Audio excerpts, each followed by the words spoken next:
مولانا محمد وعلى سيدنا مولانا محمد وبارك وسلم عليه الصلاة والسلام عليك يا رسول الله يا نبي الله يا حبيب الله صلى الله عليه وسلم. أعوذ بالله من الشيطان الرجيم بسم الله الرحمن الرحيم. اللہ کے نام سے شروع جو نہایت مہربان اور رحمت والا ہے. وَلَمَنِ انبَصَرَ بَعْدَ ظُلْمِهِ فَأُولَٰئِكَ مَا عَلَيْهِم مِّن سَبِيلٍ. ارشاد ہوتا ہے اور بے شک جس نے اپنی مظلومی پر بدلہ لیا ان پر کچھ مواخذہ کی راہ نہیں. إنما السبيل على الذين يظلمون الناس ويبغون في الأرض بغير الحق أولئك لهم عذاب عليم. مواخذہ تو انہی پر ہے جو لوگوں پر ظلم کرتے ہیں اور زمین میں ناحق سرکشی پھیلاتے ہیں, ان کے لیے دردناک عذاب ہے. اللہ اکبر. رب تبارک و تعالی ارشاد فرماتا ہے یعنی جنہوں نے ظالم کے ظلم کے بعد اس سے اپنی مظلومی کا بدلہ لیا ان پر کوئی سزا نہیں, کیونکہ انہوں نے وہ کام کیا جو ان کے لیے جائز تھا. کسی نے کسی پر ظلم کیا وہ اس سے بدلہ لیتا ہے تو جو ہے جس پر ظلم ہوا وہ اگر بدلہ لیتا ہے تو اس میں کوئی مواخذہ نہیں ہے. مواخذہ اس پر ہوتا ہے جو ظالم ہوتا ہے, ظلم کرتا ہے لوگوں پر, اس سے مواخذہ ہوتا ہے. اور شاہ ہوتا ہے مواخذہ تو انہی پر ہے جو لوگوں پر ظلم کرتے ہیں. جو لوگوں پر ظلم کرتے ہیں سزا بھی انہی کے لیے ہے نہ کہ مظلوم کے لیے. جو لوگوں پر ظلم کرتے ہیں اور زمین میں جہاں سرکشی پھیلاتے ہیں, زمین میں بہت سے لوگ ہوتے ہیں زمین میں ناحق سرکشی پھیلاتے ہیں تو ان کے لیے پھر سزا ہی سزا ہے. لوگوں کو پریشان کرنا کہ اللہ تعالیٰ معاف فرما دے گا اس کی مخلوق کو کوئی پریشان کرے؟ بالکل معاف نہیں فرمائے گا. اور جو ہے کسی کا ناحق مال مارنا, ناحق کسی کو ستانا, تو یہ چیزیں بالکل ہی اللہ رب العزت کو پسند نہیں ہے. یاد رہے کہ ظلم کی دو قسمیں ہوتی ہیں, ایک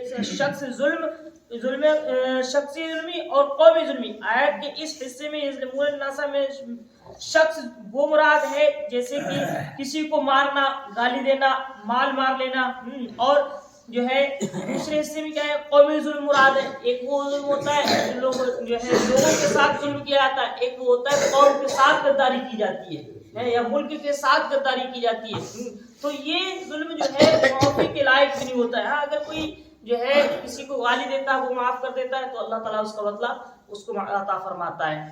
اور کسی کا مال کسی نے مار لیا, اس نے اپنے بھائی سمجھ کو اس کو معاف کر دیا تو اللہ تبارک و تعالیٰ اس کا بدلہ بھی اس کو عطا فرماتا ہے. ایک وہ ہوتا ہے قوم کے ساتھ غداری, دین کے ساتھ غداری کرنا, ملک کے ساتھ غداری کرنا, یہ جو ہے ظلم ہوا. تو پھر اس میں کیا ہوتا ہے, پھر اس کا بدلہ جو ہے معافی کے لائق نہیں ہوتا ہے. دین کے ساتھ غداری اللہ تعالیٰ معاف فرمائے گا, قوم کے ساتھ غداری اللہ تعالیٰ معاف فرمائے گا؟ نہیں, بالکل ہی نہیں. ہم یہاں بیٹھ کر دین کے ساتھ جو ہے کچھ اور کہہ رہے, یہاں سے ہٹے تو دین کی بات کچھ اور کہہ رہے ہیں. جس سے دین میں بغاوت ہو, اللہ تعالیٰ اس بندے کو بھی معاف نہیں فرماتا ہے. بات وہی ہونا چاہیے جو قرآن کی ہے, بات وہی ہونا چاہیے جو نبی کے فرمان کی ہے. اور قرآن اور نبی کا فرمان ہوتا ہے نا, وہ دنیا میں بھی سچے راہ دکھاتا ہے اور میدان محشر میں بھی اللہ کے قریب کر دیا کرتا ہے. ہمیں چاہیے کہ ہم اور آپ جس وقت بھی اپنا قدم اٹھائیں تو وہ قدم ہمارا اللہ کی رضا کے لیے اٹھنا چاہیے. ہم کسی کی مدد کریں وہ مدد ہماری اللہ کی رضا کے لیے ہونا چاہیے. ہم کسی کے ساتھ بھلائی کریں تو طریقہ نبی کا ہونا چاہیے اور جو ہے ہمارے اور آپ کی زبان پر الفاظ بھی نبی کے ہونا چاہیے. اور مدد بھی اسی لیے ہونا چاہیے کہ اللہ راضی ہو جائے. جب ہم کوئی کام اللہ کی رضا کے لیے کرتے ہیں نا, بھلائی کی سمجھ کے کرتے ہیں, تو اللہ رب العزت اس کی ہمیں اور آپ کو بے حساب بدلے بھی عطا فرماتا ہے. ہم سوچیں کہ جو ہے ہم اس کو گالی دیتے ہیں، مار لیتے ہیں، ہم زبر ہیں، بھاری ہیں، اس پر کچھ بھی کر سکتے ہیں، تو یہ لوگوں پر ظلم ہوا، اور ایسے لوگوں کو اللہ رب العزت بالکل ہی پسند نہیں فرماتا ہے۔ یار ہم طاقت رکھنے کے بعد بھی، اللہ رب العزت فرماتا ہے، پیچھے آپ نے سنا، اگر تم طاقت رکھنے کے بعد بھی بدلہ نہیں لیتے ہو، معاف کر دیتے ہو، تو اس کا بدلہ کل میدان محشر میں تمہیں عطا فرما دوں گا۔ میرے نبی صلی اللہ تعالیٰ علیہ وسلم ارشاد فرماتے ہیں کہ اگر صلح رحمی تبارک و تعالیٰ کو بہت زیادہ پسند ہے، اگر تم اللہ کے قریب ہونا چاہتے ہو تو جو ہے آپس میں صلح کرنا شروع کر دو، آپس میں صلح کرنا شروع کر دو۔ اگر کسی کی صلح کرنے پر کسی کی غلطی نہیں اور پھر بھی وہ جھک جاتا ہے، تمہارے تھوڑے سے جھکنے سے، تھوڑی سی عزت کم ہونے سے دو دلوں کی دھڑانیں ختم ہو جاتی ہے نا، تو جو جھکنے سے تمہاری عزت کم ہوئی ہے، کل میدان محشر میں اس عزت کو پورا فرما دوں گا۔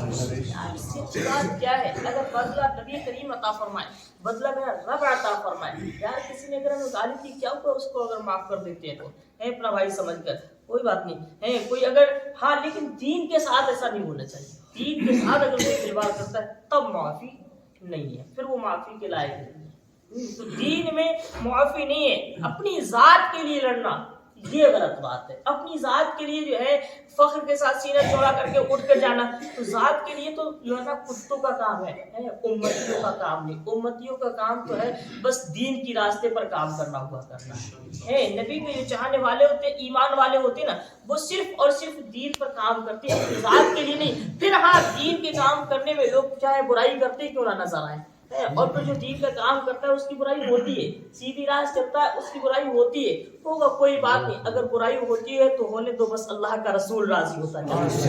اللہ کا رسول، دنیا والوں کو راضی کرنے کی ضرورت نہیں ہے، دنیا والے راضی ہوں یا نہ ہو، بس اللہ کا رسول راضی ہو جائے، رب راضی ہو جائے، اور پھر جب رب راضی ہوگا نا تو یہ جہان اپنے آپ راضی ہوتا چلا جائے گا۔ تو اللہ کو منانے کی ضرورت ہے، رسول اللہ کو منانے کی ضرورت ہے، نہ کہ دنیا کے انسانوں کو منانے کی ضرورت ہے۔ اگر اللہ اور اس کا رسول راضی ہو جاتا ہے تو یہ جہان راضی ہو جائے گا۔ تو تبارک و تعالیٰ سے دعا ہے، مولا تبارک و تعالیٰ ہم سب کو صحیح طریقے میں ایمان کی جو ہے حفاظت کرنے کی توفیق عطا فرمائے، اور تبارک و تعالیٰ سے دعا ہے پڑھنے اور سننے سے زیادہ ہمارا عمل کرنے کی توفیق عطا فرمائے۔